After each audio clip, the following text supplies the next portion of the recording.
కానీ big boss వెళ్ళిన తర్వాత కామన్ మ్యాన్ అంటే మాకు బాగా అనిపించలేదు. మీరే అసలైన కామన్ మ్యాన్. మీరన్నారు ఇందాక బిగ్ బాస్ విన్నర్ ఇప్పుడు సెలబ్రిటీ అని చెప్పేసి.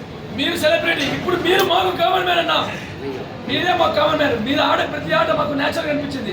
వాళ్ళందరి గురించి ఏమో కానీ కింద మీద ఉప్పు ఆ మధ్య ఒక మాట చెప్పా, డైలాగ్ కూడా చెప్పా, అది బాగా వైరల్ అయింది యూట్యూబ్ లో. మళ్ళీ చెప్పాలని వచ్చానా, వర్షం కారణంగా కరెంటు కోత, అభిమాన గుండెల్లో సుమన్ శెట్టి అన్న మోత. సుమన్ అన్న, మీ డాన్ పోస్టర్, చోటా డాన్ పోస్టర్ రిలీజ్ అయింది కదా, సో హౌ యు ఫీలింగ్ అన్న? ఫస్ట్ మా అందరూ ఏమడిగారంటే అన్న ఇప్పుడే వచ్చే బిగ్ బాస్ నుంచి అప్పుడే కనబడుతున్నాయి మధ్యాహ్నం. నిజంగా నాకే చాలా హ్యాపీగా ఉంది.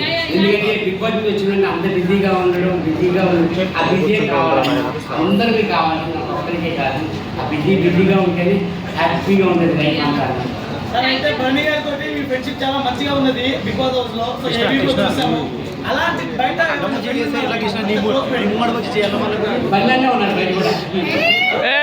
ఫ్యాన్స్ కోసం ఏదో ఒక్క మాట చెప్పండి. ఫ్యాన్స్ కోసం 3 ప్రాజెక్టులు ఉన్నాయన్న. ఇంకా మీ అందరి దయ వల్ల, మీ సోషల్ మీడియా దయ వల్ల ఎంకరేజ్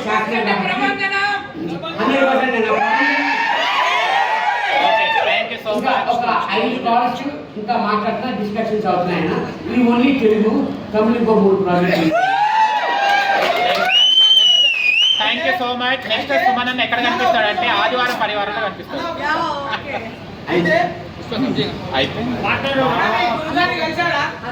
మంచి ప్రాజెక్ట్స్ ఎంచుకొని మంచిగా చేయండి అన్న. ఆల్ ది బెస్ట్ అన్న. Thank you so much. అడగమ్మా ఏం క్వశ్చన్ ఇది?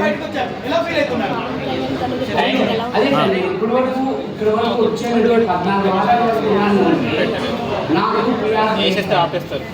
పిఆర్ అలాగే నేను మా మీడియా మిత్రులు, అభిమానులు, కానీ మా ఇంట్లో ఫ్యామిలీ మెంబర్స్ గా నేను ఆ సపోర్ట్ వల్లే నేను 14 వారాలు ఇచ్చింది. అందరూ ఒకటే అంటున్నారు, పిఆర్ పెట్టుకోలేదు, పిఆర్ పెట్టుకోలేదు అంటే నేను ఒరిజినల్ గా ఆర్గానిక్ గా రావాలి అని నేను అనుకున్నాను. లాస్ట్ క్వశ్చన్, ఆదివారం పరివారం ఉన్నారు కదా, జోడి ఎవరు మీకు? అది నాకు తెలియదు, అన్న చెప్పేవాడు.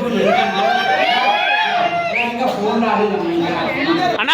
తనుజ అలా కళ్యాణ్ బాండింగ్ ఎలా ఉంది అన్న? బాండింగ్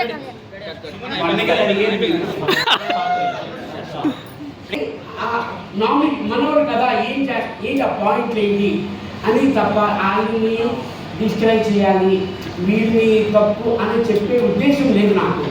ఎందుకంటే అందరూ మనోళ్ళు, అందరూ బాగుండాలి, ఉన్నంత వరకు హ్యాపీగా ఉండాలని నాకు ఫీలింగ్. సూపర్ అన్న. మన డిమాండ్ మనీ తీసుకొని బయటికి రావడం ఎలా అనిపించింది? అంటే లాస్ట్ వరకు ఫైట్ చేయకుండా మధ్యలోనే మనీకి ఆఫర్ చేస్తే అది ఎలా అనిపించింది మీకు? కొంచెం అక్కడ మేము ఉన్నప్పుడైతే మాకు తెలుసు, మేము బయట జాబ్కి వెళ్ళాం కాబట్టి కళ్యాణ్ కానీ తనుజ కానీ అది తీసుకోవడం కరెక్ట్ అని అనిపించింది మాకైతే. మాత్రం డిమాండ్ తీసుకోవడం అప్పటికి మేము అంటూనే ఉన్నాం, తీసుకో అని అప్పటికి ఆలోచించాను. ఫస్ట్ 2 చాయిస్ వచ్చాయి, వద్దు అని అన్నాడు. అమ్మో ఇది కూడా తీసుకోకపోతే ఎలాగా అని అనుకుంటాం. యాక్చువల్లీ డిమాండ్ తీసుకో అని మేము ఇక్కడి నుంచి స్టేజ్ మీద ఉన్నాం. మేము వాళ్ళు రూమ్లో ఉన్నారు, హౌస్లో ఉన్నారు, అడుగుతూనే ఉన్నాం తీసుకొని. లక్కీగా ఒప్పుకున్నాను, తీసుకుంటానని చెప్పి. అది మంచి డిసిషన్ అన్న. అన్న డెమాన్ పవన్ గేమ్ ఎక్కడి నుంచి స్టార్ట్ అయిందంట? అందరూ ఈ వీక్ నుంచే స్టార్ట్ అయింది, అందుకని 3rd ప్లేస్లో ఉన్నారు, నిజమేనంటారు? లేదన్న, యాక్చువల్లీ లాస్ట్ 3 వీక్స్ 4 వీక్స్ నుంచి బాగా ఇంప్రూవ్ అయింది డిమాండ్ బాగుంది. అయితే లాస్ట్ వీకే కదా 2-3 వీక్స్ నుంచి ఇంక్రీజ్ అయిందన్న.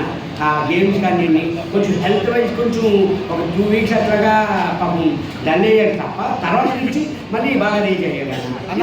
నేను బయటకు వచ్చిన తర్వాత కూడా నేను చూసాను. పవన్ కళ్యాణ్ విన్నర్ అయ్యాడు కదా, ఆయన గురించి చెప్పాలంటే ఏం చెప్తారన్న?